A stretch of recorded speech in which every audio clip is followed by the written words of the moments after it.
as we head into the nightmare that is going to be the second Trump administration, which is going to be an onslaught of just daily torturous bullshit, day in, day out, because we're going to see incompetent people, unserious people cosplaying that they know what's going on. And everybody knows that they don't. There are still a lot of judges and people in power who can form a very distinct resistance to the immoral MAGA movement. And it is that at its core, this is a very immoral movement. And I want to play for you and the viewer the Supreme Court justices from the state of Wisconsin regarding abortion rights. Because under your interpretation, they could all be denied life-saving medical care while the medical professionals who are charged with taking care of them are forced to sit idly by. This is the world gone mad. I don't understand how that is not the crime here.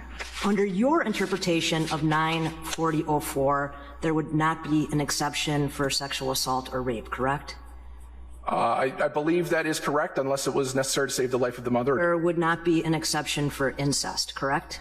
I believe that is correct. There would not be an exception for the health of the mother, correct?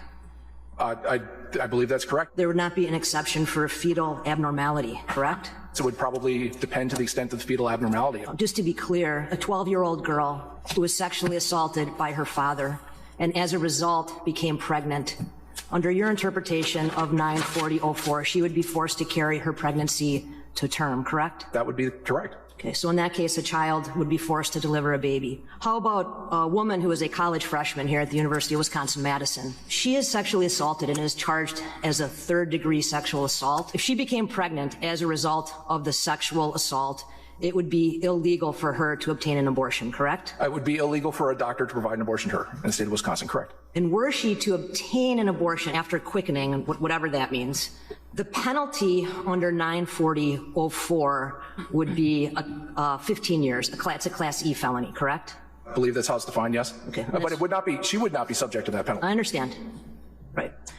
If her assaulter is charged under 940.225 sub 3 sub A, which is a third-degree sexual assault, he would be facing a 10-year maximum imprisonment because that would be a Class G felony. In that case, the penalty for aborting after a sexual assault would be more severe than the penalty for the sexual assault. Mr. Tomey, and I fear that what you are asking this court to do is to sign the death warrants of women and children and pregnant people. So that is the energy that this resistance has got to have. It's logical. It points out the complete asinine idea that that dipshit lawyer knows more about women's health than a physician. And it also points out that all of this limited government, states' rights stuff is just total bullshit. Look at our state and look at the dipshits that run it. I mean, they should not be in charge of women's health. Full stop. They would, nobody's talking about regulating the penis.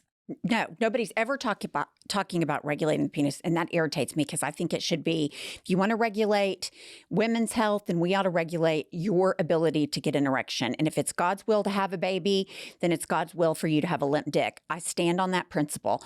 But what just amazes me is that we are in 2024 and women are dying. And these people are arguing that children, and this is happening in red states, children should be, child labor laws have been reduced. The age of children to marry, that has been reduced. But we are so pro-family. We want children to get married younger. We want children to go to work younger. And now we're basically saying it's okay for somebody to be raped and have a baby if they are a child. There are no exceptions for rape and incest. And bringing up that the punishment for the doctor is more severe than the punishment for the sexual abuser is flabbergasting. It is shocking that these people wrote these laws and they didn't think about the consequences. And they're saying, oh, well, to save the life of the mother. Women are dying and you don't seem to give a shit. So I have no tolerance for these laws that want to take women back, that want to deny them reproductive care, even if you're not talking about abortion. DNC. Now, contraception's probably going to come up very quickly in the Trump administration.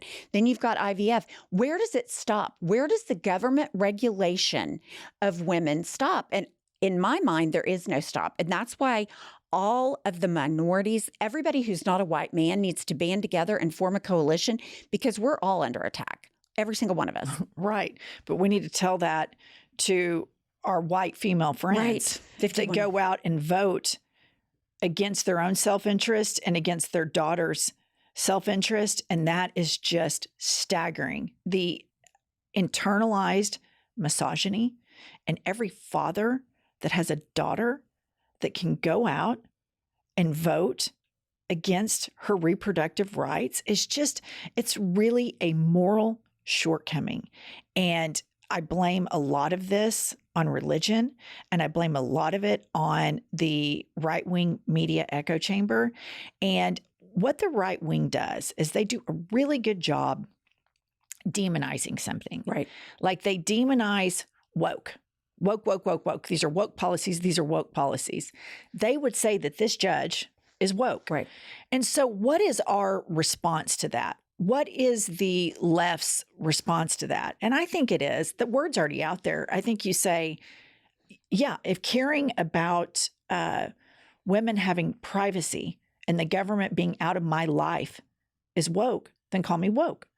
If caring that the producer of our show, Kylie, has discrimination protections in place by law because she's a lesbian, you want to call me woke for that, call me woke. Fuck off. We're going, because it's all out there. They did this exact same thing during the George Bush administration. I remember, because I've always been liberal. I've always been anti-religious, and I live in this hellscape Bible thumper state. And people would say, oh, so she's just a liberal. Like it was a demonizing thing. And I would say, yes, I am. I am a liberal. I think you said that to me once when we first started hanging out. I told you I didn't like George W. Bush, and you rolled your eyes and you're like, ugh, she's just a liberal. And I'm like, yeah, I am. I'm proud of caring for marginalized people.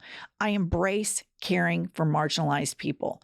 That is something that I value. So if their new word is woke and it's already out there, instead of liberals, progressive, wokus, whatever it's called, to run away from it, say, yeah, if y'all have to have some stupid word for it, or wherever the origin of the word is, if it was from the left or the right, if me caring about marginalized people means that I'm woke, if me valuing human beings over profit means that I'm woke, then so be it. Because I'd rather be that than be a religious hypocrite that acts like I care about human beings. I'd rather be that than be a religious hypocrite that acts like I give a shit about family values, but I vote the complete antithetical way to it.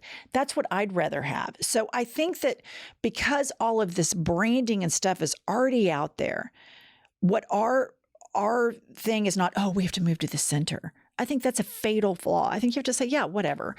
Y'all are all up in labeling everybody. They say we're the ones that want to label everybody. It's classic projection.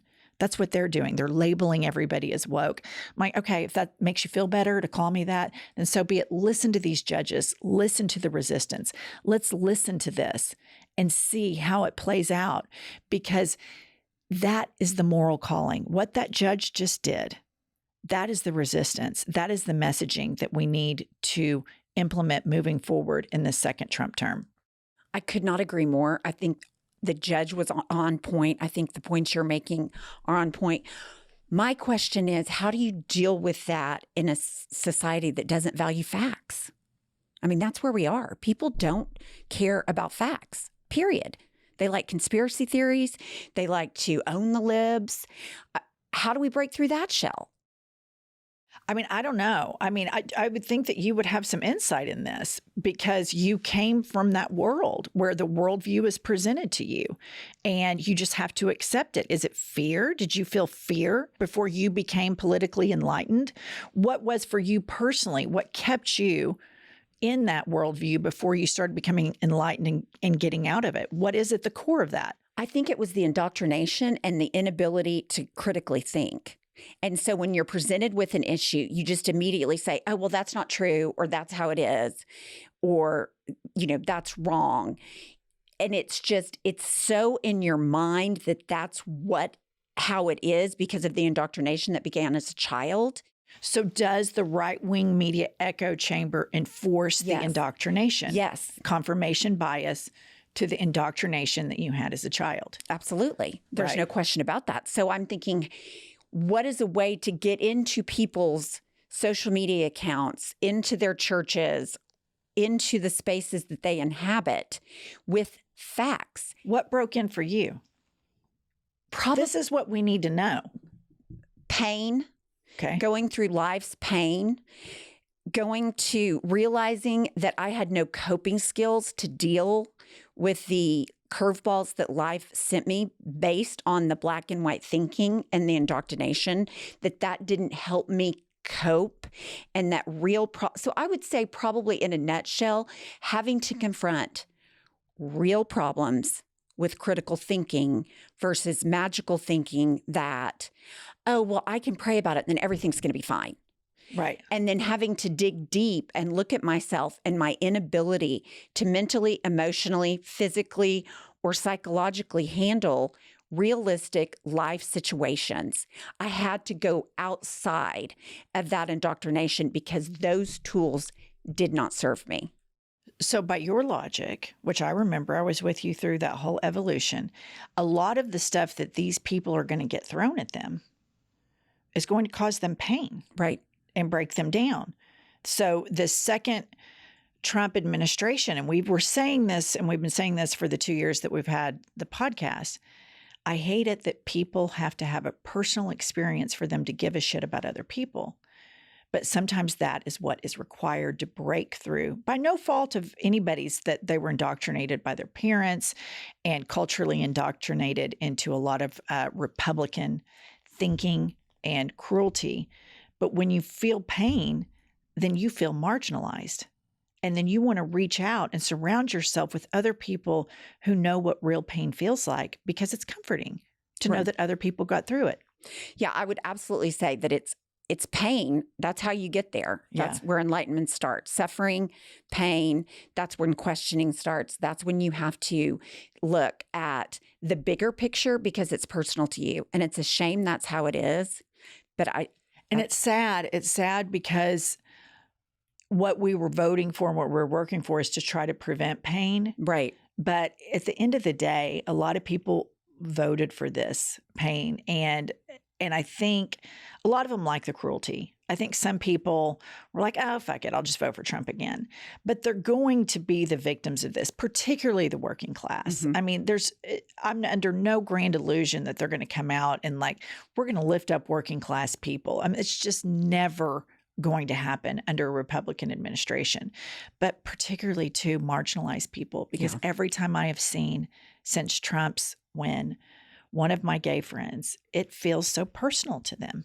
And I know you've seen it too. And they feel like, God, they've been pretty outwardly homophobic and transphobic. I mean, that's amazing that tens of millions of people don't care. And a lot of people, vote against their family members who were gay. And I just think that's so personally painful. And so I don't know if those people learn the lesson or if they just keep quadrupling down, but I do believe that people can find enlightenment because historically this country has found it and we have progressed forward. I agree. All right, guys, we'll see you later. It's so